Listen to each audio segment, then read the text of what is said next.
दिन बीते ना अब फट से लाइफ में ना कुछ हटके Guys, Battlegrounds Mobile India is here. What?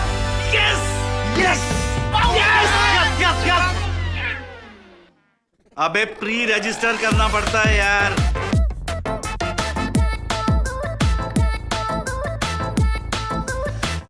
সম্পূৰ্ণ 8 মাহৰ পিছত পাবজি পুনৰ উভতি আহিছে। পাবজি এবাৰ নামটো চেঞ্জ কৰি বেটেলগ্ৰাউণ্ডছ মোবাইল ইণ্ডিয়া নামেৰে নামাকৰণ কৰা হৈছে। এই গেমটো এতিয়া ইতিমধ্যে প্লে ষ্টৰত উপলব্ধ কৰা হৈছে। এই গেমটো খেলিবৰ কাৰণে পোনপ্ৰথমে প্ৰি ৰেজিষ্ট্ৰেশ্যন কৰিব লাগে।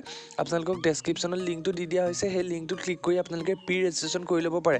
আৰু এটা কথা ইতিমধ্যে আমি দেখিবলৈ পোৱা গৈছে যে বহুতে কৈছিল যে নতুন মেপ আহিব, কিন্তু তেনেকুৱা একো মেপ অহা দেখিবলৈ পোৱা নগ'ল। সম্পূৰ্ণ আগৰ দৰেই থকা পৰিলক্ষিত হৈছে। Thank U.